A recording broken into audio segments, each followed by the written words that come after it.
My stress level. Sorry. That's okay. So the 3 years of Boston, my stress levels went double fold. Yeah. Yeah. I'm right in the middle where I get a lot of shit and I got to give a lot of shit, and that sucks. Yep. So as you can tell, I'm a firm believer in paying off debt. Like that's where all that starts, right? Right. And all of us are subject getting a mortgage at some point. I get it. I have a mortgage, still do. I'm paying aggressively, just like you guys are doing. But are there alternative ways to look at things? And I think the answer is yes. And I don't believe so much in what we've been brainwashed with on retirement funds and stock market stuff and like. But some of my comments come from being self-employed. Retirement funds. So some of my comments come from being self-employed versus being an employee. All of which is my disclaimer. When you're an employee and you have an employer willing to match you on a retirement fund, you should take full advantage of that. Like, I'm a firm believer in that aspect of it. We do that. If I had an employer willing to match me on a retirement, game on. Like, we don't touch that at all. We max it every month. Mm-hmm. So that part, I would say you just let alone and play by the rules. So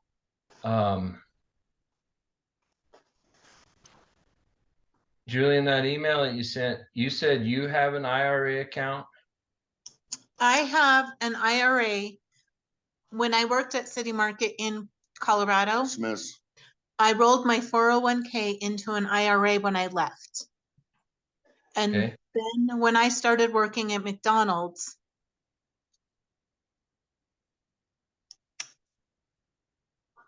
I think it was a year in April, I started my 401k at McDonald's.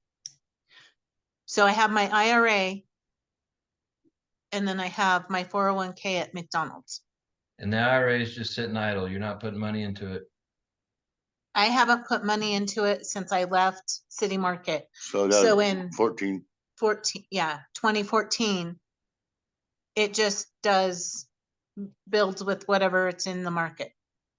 And have you watched how that has performed? It has gone up.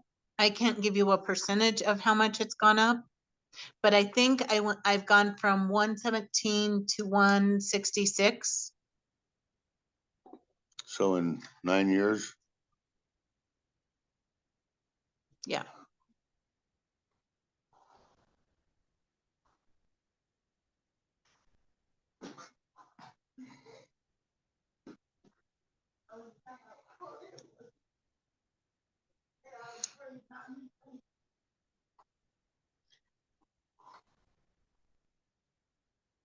But I also changed it.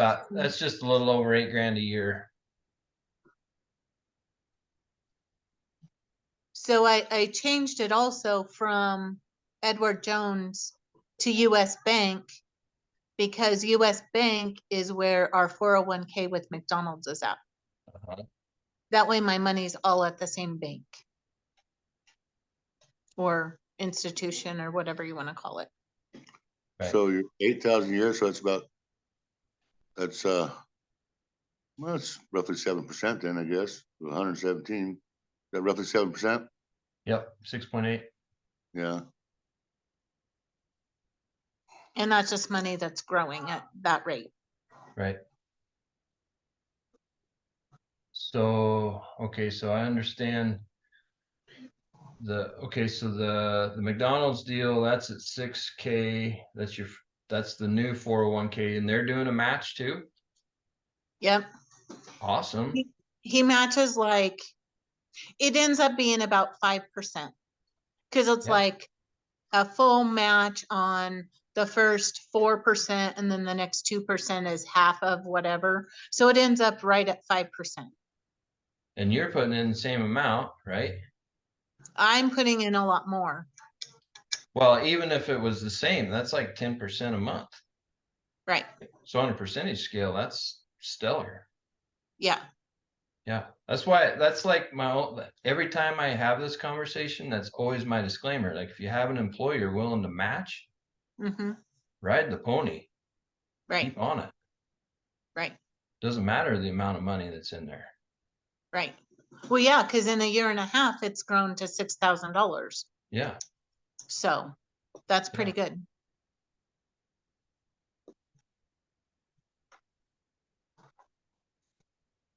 And the credit card deal, that's about the same as what you said in the email. Yep. We have until June to pay that off, or we'll have to refinance it either way. Ours are everybody's. Ours. I don't count Oh, top. because at the end of that, then your 0% goes away. Yes. All right. Which is June. I believe it's June.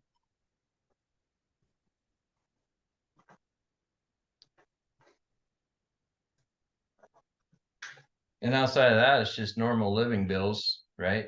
And travel to the coal mine. Yep. Yeah. Yep.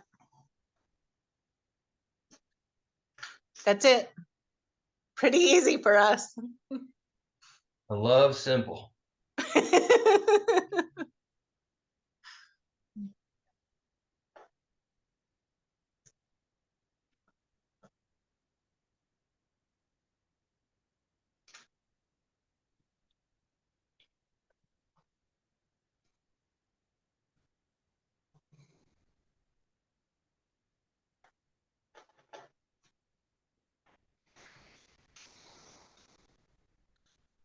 Well, here's what I'd have to say to enter into the next part of our conversation.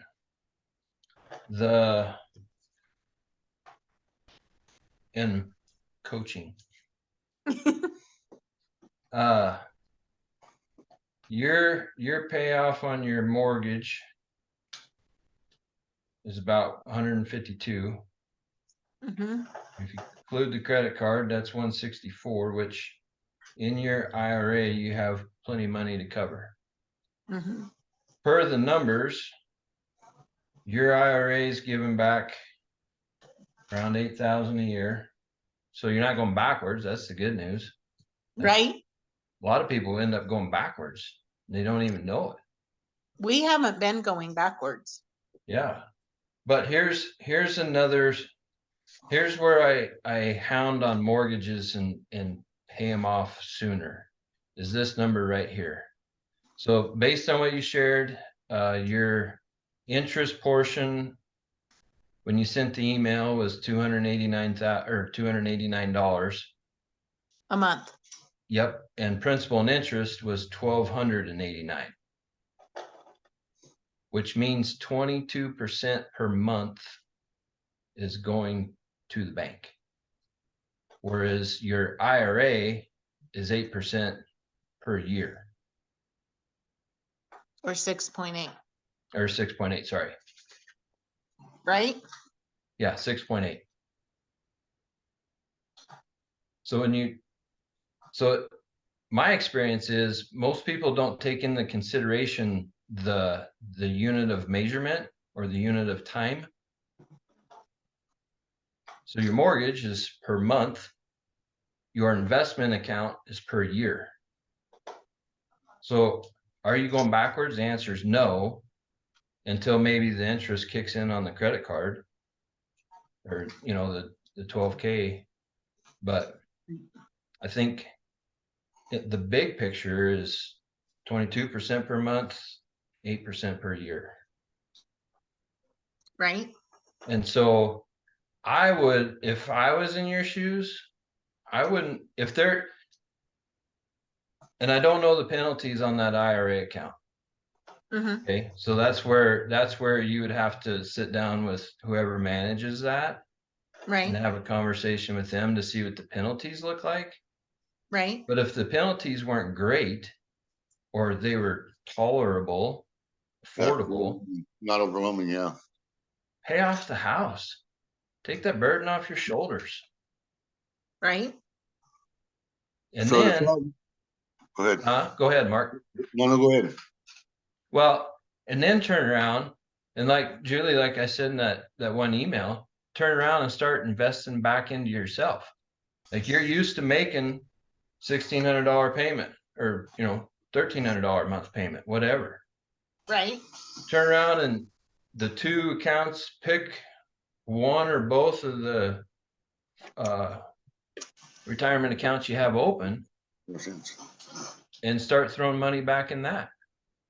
right, Or I'll throw you a sidewinder that I'm personally learning about as we go, but I was turned on to here last year, the year before, but I've not been able to pursue because of the speed of the real estate market, the way it's been the last 3 years.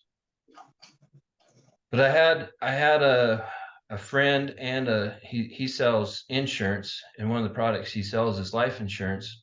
And I learned through one of my investors that you could use life insurance to buy real estate. And so I'd never been exposed to that personally, or knew the processes. So I had to go visit with him and I got a crash course on it. But then my investor fell short. He didn't pursue. So I never got to learn the process, but recently I've picked that back up. And so I think between this option, you can pay off and invest back into your current accounts, or pick up a whole life insurance policy that's dividends paying. That's the key, dividends paying. So you're earning interest on that. You become the bank and you start getting paid. Then you can, if something should happen to one of yous, the other one's covered permanently. So I recently started following a life insurance 360 on Instagram, a money manager that was, something simple like 21 at $200 a month on a life insurance policy with no penalties. And the way it starts compounding after like 10, 12 years, it was just amazing. Right. And the biggest thing is life insurance policy is a secret, not advertised. The government's regulates their advertisement because they don't like it because it ain't making the bank feds money. And it's what I've understood, it's very easy and secure, but it's just not having the match from the companies, but you're also stepping away from the norm. Bingo. so you purchase a whole life policy that pays dividends, Yeah, and you can borrow, so after, and then you borrow the money off of it and you pay off the house. it's like a line of credit after, say 5 years down the road, you can have a pretty good sized line of credit basically, back yourself. I would use that one IRA to pay off the house, Julie. Yeah, right. Okay, And then use what you're used to paying the mortgage company. I would That's use right. to pay your mortgage, your life insurance. Life insurance or IRA or what, something. Yeah. Invest back in with that same fund. Yeah. Amount. Keep your bills the same. Keep your outgoing money the same. Without putting it in the house, you put it back in yourself. Right.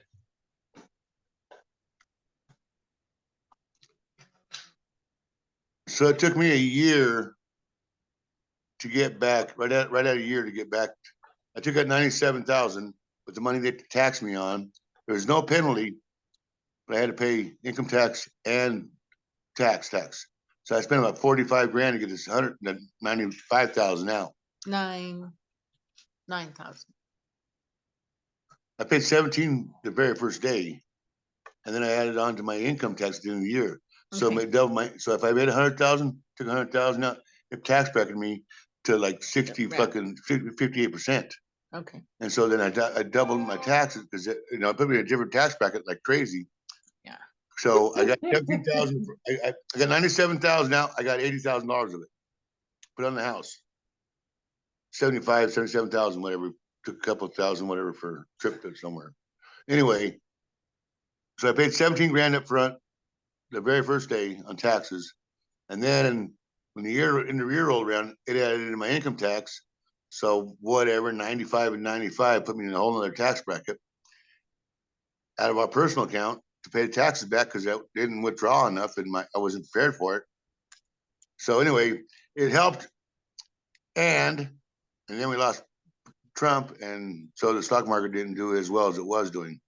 Right. So, but hindsight, I don't know if I'd do it. I'll probably do it different, but I'm not regretting doing it either. To knock the house down many years. Yeah. Yeah. No, I don't disagree with that at all. I mean, the end of the day, I could have had different money in different places, but I don't feel bad about it. I don't either. I mean, you know, at our age, and I drive, you know, 800 miles a week. So, I mean, these roads and all, you know, I mean, I'm not Scotia for Julie to pay the house off, something happened to me. Right. Well, your life insurance would pay that off. Well, either pay it off or give it back to you. I mean, either way, it's Right. anyway.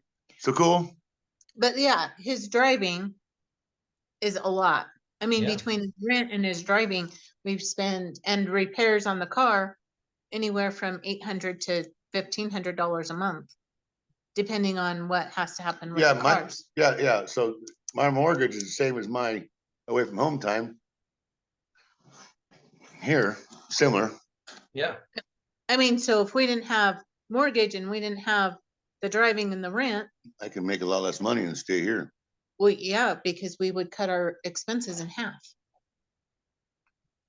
Maybe I could work at Bedard's. I don't know. See?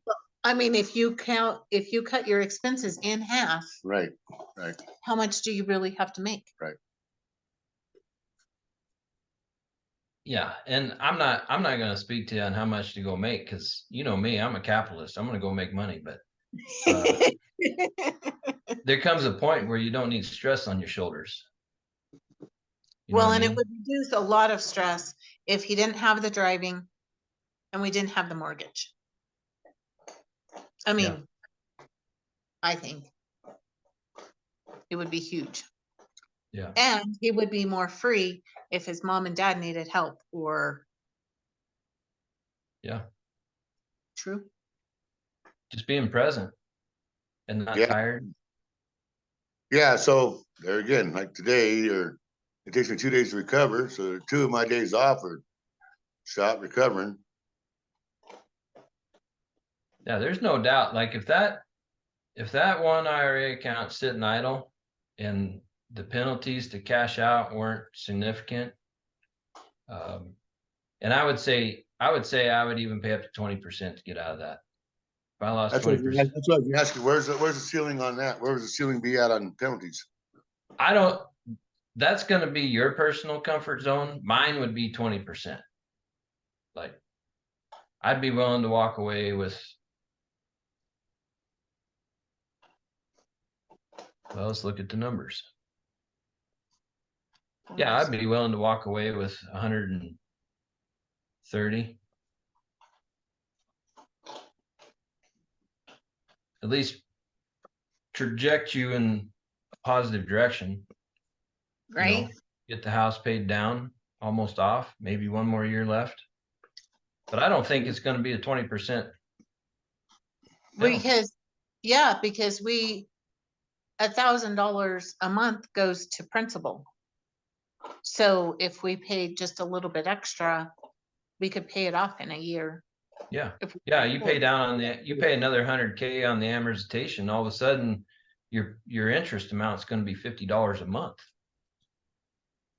If you don't reach payoff. Right. Right. But I think there's a good chance you reach payoff. What payoff on it? If we What's our cashed payoff out now? No? it's 151. Oh, One. well, we could find 20 grand. Yeah.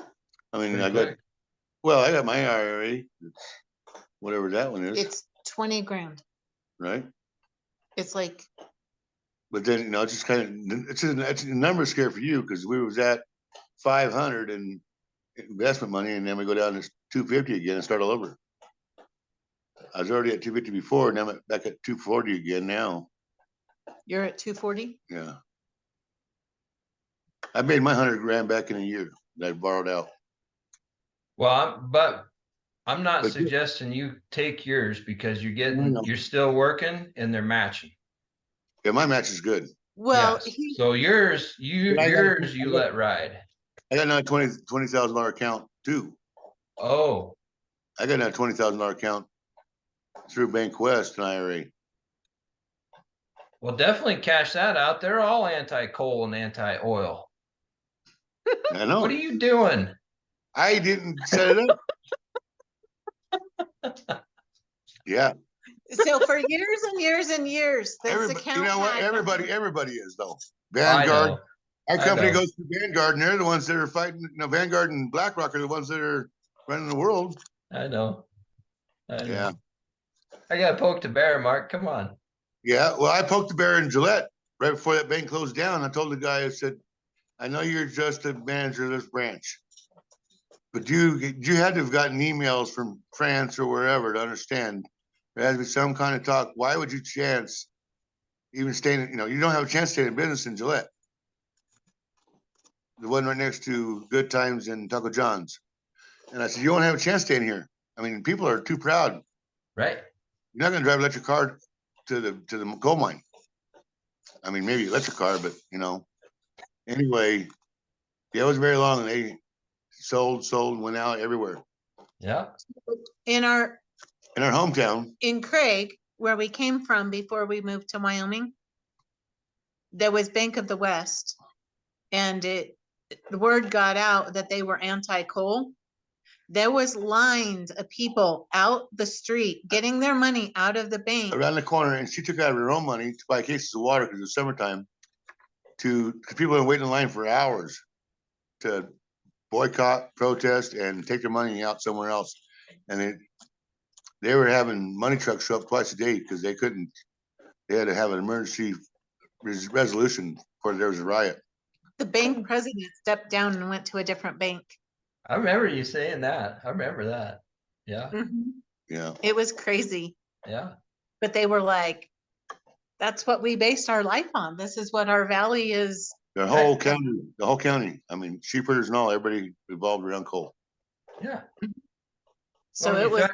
You can't threaten somebody's livelihood without some sort of replacement solution. Well, I always That's say viable. So Julie's the same way. Julie's really hardcore now. Put her money where her mouth. We shopping sports clothing for Logan and shoes. It's almost impossible not to buy Chinese Nike, but Right. she does it. She does it. She does it. And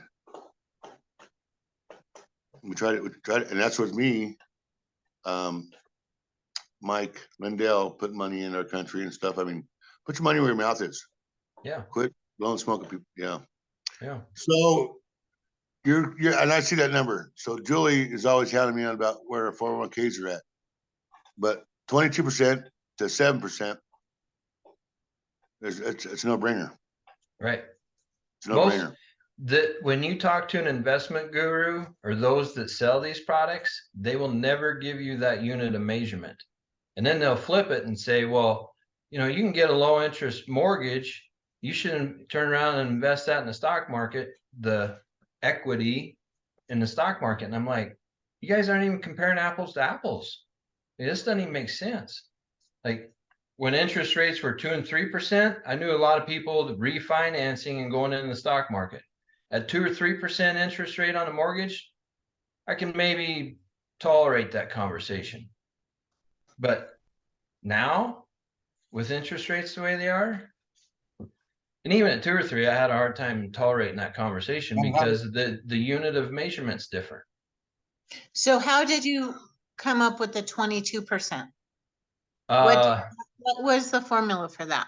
289 divided by 1289 for the particular month that you give me. So my interest, The house, total compared to the monthly payment. Correct? Yeah, because the interest portion was 289. Uh-huh. Principal and interest together is 1289. Okay, principal and interest. Yep. Yeah. Okay, equals the percent. And that's the part of the equation we're going to erase. We're not going to erase insurance or taxes, right? So we're not even worried about that part of the equation. It's just Right. the principal and the interest. Right, right. And then we're going to turn around, and my suggestion would be to use the principal and interest payment, call it $1,300, and reinvest back into yourself. In the whole life policy. Yeah. Or your other retirement accounts. Like, you have options all of a sudden. Like, now you get to make choices.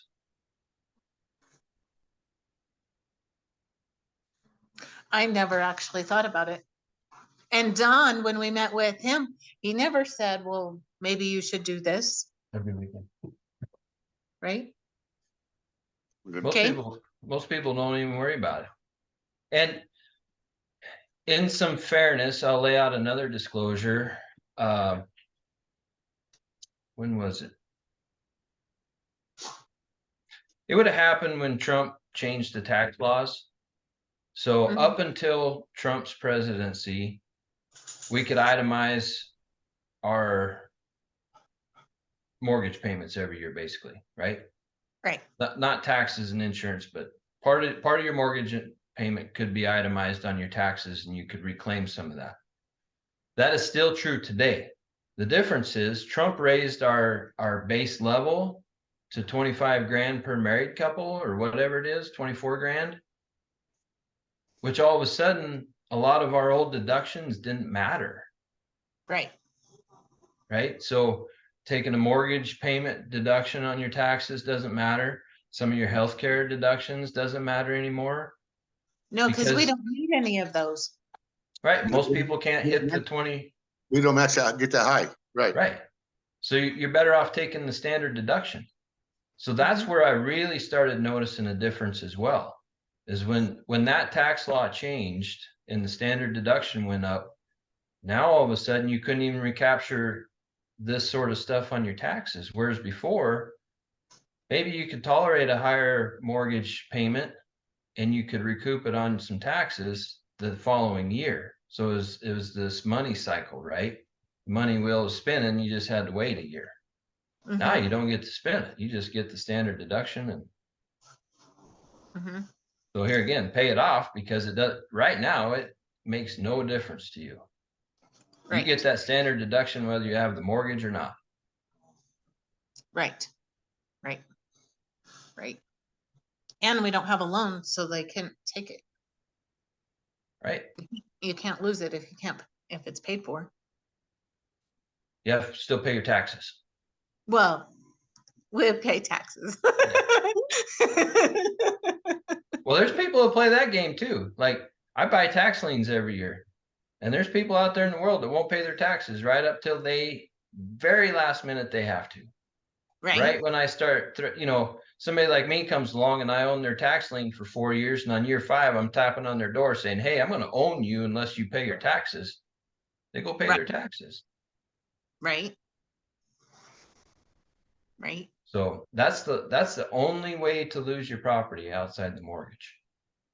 Is not paying the taxes. Yep. Right. No, we like to pay our bills, And you might talk something I've never done, which I probably should. That sounds like a nice little YouTube conversation. I should talk to an insurance agent to see if you're paid off, to see if that affects your insurance payments, because you wouldn't have the additional insured of the mortgage. It may lower your insurance. I don't know that. Something that just kind of popped into my head. Right. Right. But even if it doesn't, I mean, Right. it is what it is. You're going to have insurance to protect yourself. Right. Right. Yeah. Yeah. Okay. Good food for thought. Yeah. Yeah. I know I cashed out of some of my like my family, full disclosure, got me started in some retirement accounts early in age. And I got to watching my monthly statements and my yearly statements and learning more about the money wheel and how our society really functions. And I put on the brakes. I'm like, there's no way I'm doing this. And a lot, I've always been self-employed for a good part of my life. So my viewpoint's just a little bit different. But it doesn't change my thoughts. Like, if you got a chance to pay off, do it. If you got an account that, this comparison, 22% per month versus 8% per year, It's no brainer. it's a no-brainer. Take care of Right. yourself. You got to take care of number one first. Right, right, right. Yeah. Well, and if you multiply 6% times 12, that's like, So being self-employed now, with interest rates now, what's that doing to your, has it affected you this, as of recent? Yeah, you got more time in your hands? I went not as much as you would think. I went from stupid crazy to just really busy. And stupid crazy meaning if I wasn't working 15 hours a day, there was some times I could make a mistake for my customers. But now I can work 8 or 10 hours and mentally I'm recouped the next day enough to know I'm not going to make mistakes. Right. mhm. I mean, that's what imagine. I'm not going to say the last 3 years has been horrible, because it's been a cash generating machine for people like me. But I'm here to tell you, it was 7 days a week grind. Yeah, oh 3 yeah, years. I totally know that. I can only imagine that. Yeah, you got it. Yeah, I can see your hair and your beard. I can see your mustache. Yeah. I Like, can see the I quit getting haircuts. Yeah. I had to find things to let go of, and one of them was a haircut. I didn't have time. I still Yeah. don't. So where is your interest rate this week, this month? They dropped Where's it at though? Like 7. between 6.5 and 7.5. Okay. Yeah. I couldn't imagine the mortgage with that. I can't imagine. I told him our rent interest rate's like at 2.25 or 2.37 or something like that. But when my mom and dad bought their house in the 70s, the late 70s, it was 14%, I believe. Yeah. My mom and dad's first house was 17%, but it was a $7,000 house. My mom and dad's house was like 54,000. My mom and dad's was 7 or 12,000, but it was 17%. And it was, my dad wanted a bigger house, but my mom was like, nope, Can't afford it. nope, nope. And then when this one came up, she was in the realtor's office when it came up. So that's the only reason that they got it, was because she was sitting there when it Yeah. came available. So, yeah. And wild little piece of history. I remember as a young kid, interest rates being that high. I didn't have to deal with them because I was so young. I remember people older than me talking about it. But you look at a 30-year run, and the average is still right close to 7%. So relatively speaking, in the interest rate world, we're just in a healthy market. Mm-hmm. Mm-hmm. Now, Mark, to your point, houses were cheaper back then. That we all know. Any one of us can look that up, and we experienced it. But wages were also lower. So I think sometimes you got to stop and put things in perspective a little bit. Oh yeah. And look at the net monthly bill or net monthly profit at the end of the month. Right. And I think it's debatable that it ain't a whole lot different on a percentage scale for what we are used to earning today versus back then. Well, and we lived different back then. Yes. Today we want to DoorDash and eat out and have a plethora of everything. Back Conveniences. then they had one car, we ate at home. You might maybe eat out once a week. Yeah. Maybe. Yeah. I mean, it was just a different life. So they could afford those things, but it was And now they're like, Lifestyle. we can't afford it because we can't have all this other stuff and we can't DoorDash and Right. Yeah, different lifestyle. We've never DoorDashed in our life. I was thinking Joel. People in life. People, it's conveniences cost money. Getting Yeah. laundry, I mean, all the conveniences. Yeah. Our cell I mean- phones. Well, Let's face it. yeah, but now we are tied to that now because we're going to, me and Logan's going to a basketball game this month, and you have to have a cell phone to use. You have to have a cell phone or you can't get in. Right. You cannot use a bus system or a train system without a bus now. Right. It's amazing. Yeah. And the whole world has changed that way. It's not just American. I don't like that. The whole world has changed. I like playing solitaire on my phone. I don't like being controlled by my phone. Yeah, well, thank you. That's awesome information. So you got a job to do this week. I have a job next week. Yeah.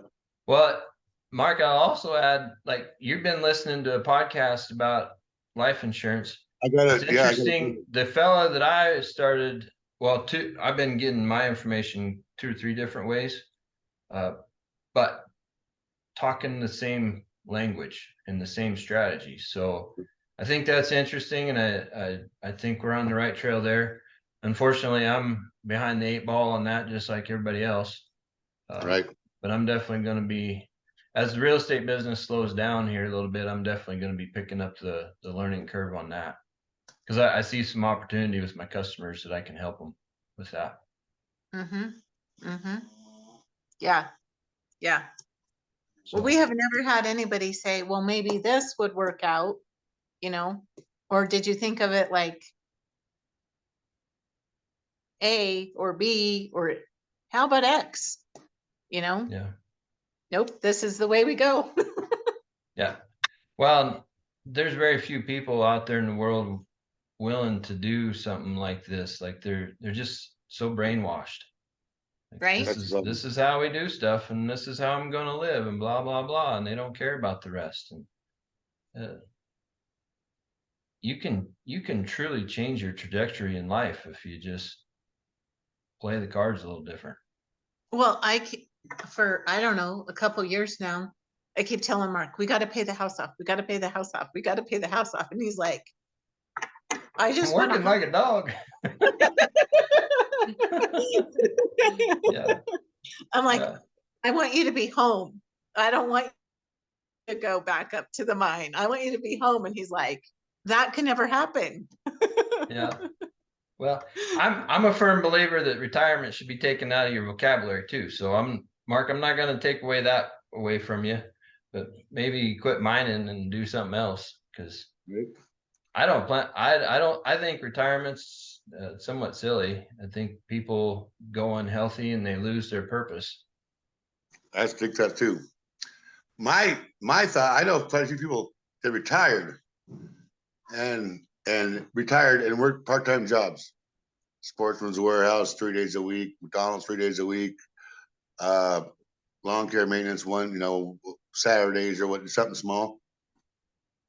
With what our life, what we think we want in life, I'd rather work 3 months in the summer every day, 12-hour days, 3 months straight, and take 9 months off straight. Right. Make enough money to supplement your retirement. Right. Keep you focused. Then you can retire in warm.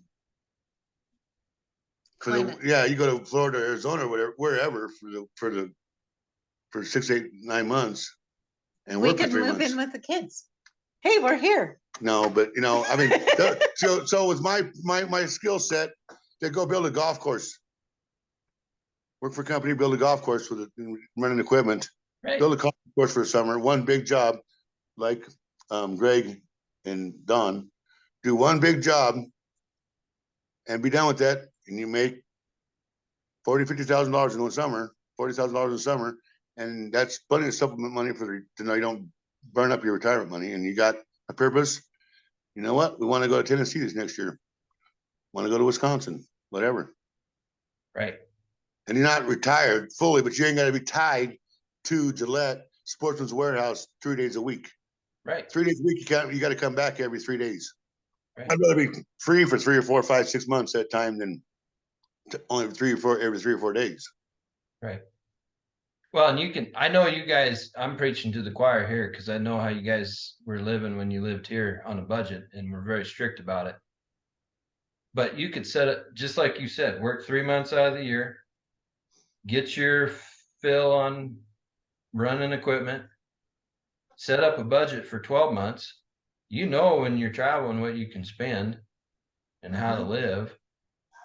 It ain't going to be hard. You're going to have your other retirement account sitting there working for you. Right. You know what I mean? Like, it's a no-brainer.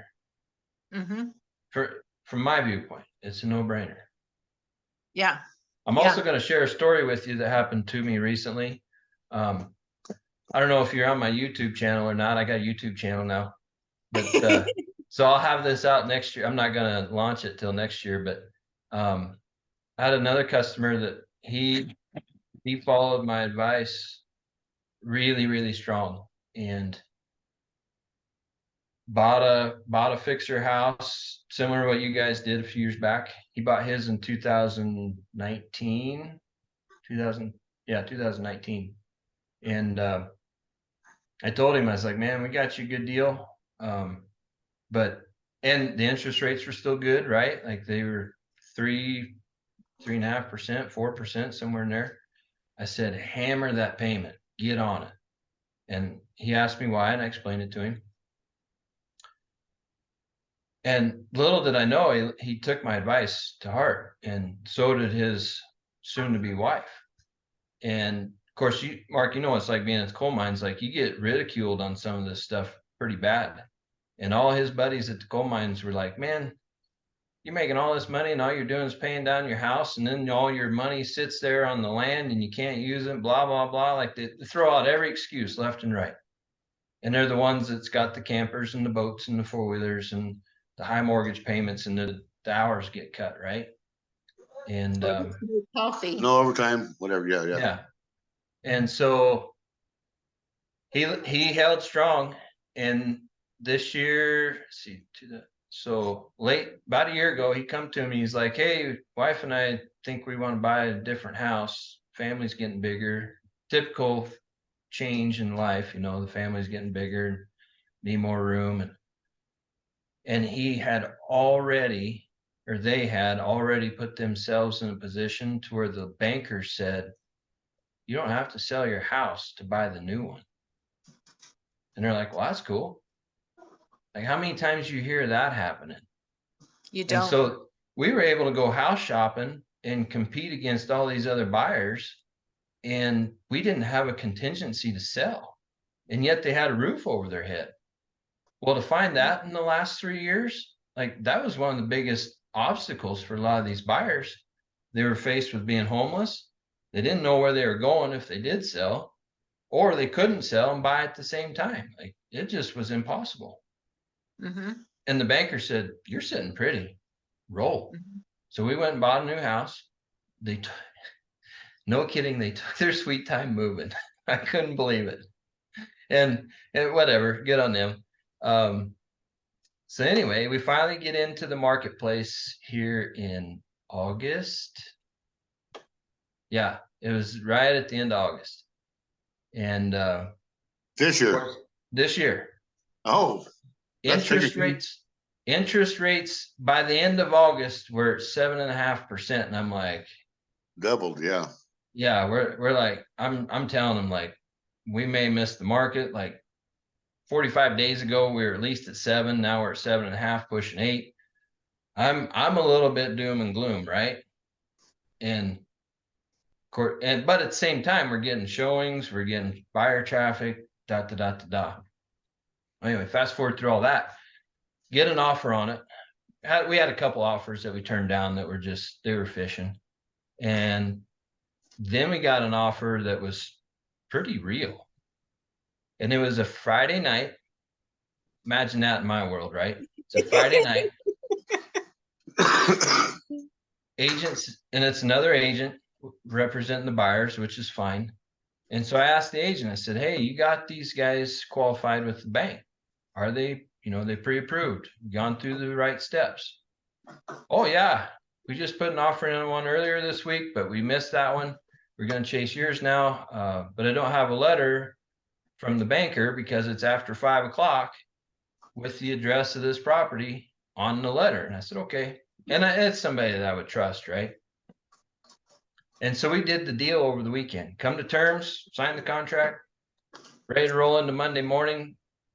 Monday morning, she submits the contract to the lender, and the lender goes, oh, we can't do that house. We can't do financing on that place for these buyers. And of course, all of us were like, well, that sucks, because the terms were awesome. And so they forfeited their contract based on the finance contingency. I couldn't do nothing about it for my sellers. But then I sat down and got to looking at how the seller or the buyers presented their offer. And they had offered, so like in the Wyoming state contracts, or if you guys remember the clause that says this type of financing, and if there's a down payment, how much, and what the expected proceeds they need to bring at closing is, da da da da da. Well, I went back to that paragraph after I calmed down a little bit, and I realized that they put like $100 grand down payment in there. And so I went back to the seller and I was like, and kind of the precursor to getting on the market, he was considering doing a rental, but the loan type on it wouldn't allow for it. We'd have to refinance, and he would lose his 4% interest, and it would go to 8, you know. So we decided to punt on making it an investment property. Well, I read in the deal, that offer, that they were willing to do $100,000 down payment. So I went back to the seller and I was like, you still want to be an investor? He's like, yeah, what are you thinking? I said, we got the right buyers. He goes, how do you mean? I said, look right here. They're willing to put down 100K. He goes, so what's that mean to me? I said, remember how you pushed down your mortgage and you kept paying it off and paying it off? We're going to pay off your mortgage and you're going to be the note holder. And so I did a spreadsheet on it, on the cost of doing business to get it sold. And it put them in a position where they had to bring money to the table as a seller, which is, there's some irony in that with the way appreciation has been in the last 3 years. But he looked at it and he goes, so you're telling me if I bring $10,000 to the table, they're going to give me 100 and pay off the mortgage, and I'm the note holder and I'm the bank? I said, yep. Closed it yesterday. Oh, awesome. Wow. And they agreed to pay market rates. 7%. 7%. The buyers agreed to pay market 6. rates. They didn't fit the box. Like, this banker blew the whole deal. They had 100K to put down, but because they didn't fit the box or their model, they got denied. So I spun it and said, You're the banker we'll now. take it. You're going to pay off your mortgage. You're going to be the note holder now. You're not going to own the land, but you're going to be the note holder. You're going to be the bank. You'll be the bank. And you're going to earn the interest instead of the bank. And go back to your amortization and see how much you guys have paid through the years. A lot. Lot. So I mean, we've never kept a house that long, but you almost double the price of a home with paying the interest. Well, especially at this rate right now. I mean, it was bad enough at first, 3%. 4.25%, but now I can imagine 7%. Right. well, soft numbers, I'll just tell you soft numbers. At the end of 48 months, if they don't make any extra payments, okay, now if they make extra payments, we all know this gets skewed, but Right. looking at raw data, if they just make the minimum payments, they will have suppressed the principal amount owed by $10,000, so $2,500 a year. My seller at the end of 48 months will have earned $50,000 Wow. interest, Wow. all because they were willing to be the bank instead of the bank. We could do that too. We could So, buy code. My And- point is, my point is here, I feel like the real estate professionals they don't ever take this into consideration when they're talking to their customers. When an interest rate market goes sideways, they could have been coaching their customers along through the years, suppressing that. Now all of a sudden they're more sellable, or can continue on making money past ownership of the property. They're the bank. Right. Wow. That was a life changer for that family. Yeah. Yeah. $50,000 in Yeah. 48 months. Yeah. That's a lot of cash. Yeah. I mean, to me, Yeah. it's a lot of cash. Well, it's, it's on the same note of life insurance, you're paying yourself. You become the bank. Right. Right. It's life insurance. You can become your own bank, basically. Well, you've been talking Bingo. to me. Yeah. I have been talking to you So about if we that. did this and that, I've been talking to her, but not familiar with it. We're not in the routine or norm. yeah, but look, Right. So that's what life insurance is. So you and me and everybody, it's not normal. It's hard to normal wind we're used to. We're not used to warm wind in Wyoming. We're used to normal wind in Wyoming, not warm wind. cold wind. Right. So that's just a different rut, different path that most of the country isn't used to. And so it's not normal. And we're uneducated. I know, but with this plan, I get the house paid off and you get to buy insurance policy. So we're doing, Why would both I get to buy it? things. It's your IRA. You have your own income too. Put your month in it to live off my money. so we're doing both. It's a combination of both of what we're talking about. Right. Yeah, like I said earlier, you all of a sudden have options to talk about. All Yeah. of which will be good options. You'll have Amazing. a hard time picking, which is a great position to be in. Right? Well, he's always like, well, there's options. We need options. So very good. All right. So I You share got that it, Doc. story with you because, and the reason I bring it to light is because maybe in 5 years, we're back to talking about 14% interest rates like it was 40 years ago. You never know. We don't know. Do you want to don't sell your know. house in Cheyenne and move? Maybe you're going to want to, but the only way you're going to is to be able to offer to be the bank. You Right. think neighbors would be able to do that? Nope. Nope. You could offer a carry back at, if it, like right now, interest rates are at we'll just call it 7%. You could offer a carry back at 5.5 to 6 without being penalized by the IRS. You're in a win position, the buyer's in a win position, and the bank's out the door. Right. We like that. And now all of a sudden the buyer's willing to pay you a little extra money for what you might think the house is worth. So you might sell for 200 and your neighbor can only sell for 180. Right. You know what I mean? I mean, the trajectory just, it launches you Right. with all these scenarios and options. Mark's all about options. But I need to tell you, we gotta go because If we don't say bye, we might just not hang up on you. Julia's phone's dead. Okay. Hey, I did record this. Can I use it for educational purposes? Yes. of course, I can put it on YouTube publicly. Yes. yes. I didn't record the first part of our chit chat, just the business part. No numbers. You got some numbers in I there. I love think it. the numbers are important. That's what makes it the educational piece. But it's up to you. I won't do it if you don't want me to. No, that's fine. That's fine. We don't care. Okay. Well, I Right. appreciate that much. Yep. No problem. Thank you so And- much. Subscribe to my channel. You might find some of it entertaining. Thanks. Have a great day.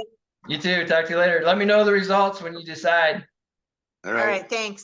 Talk to you later.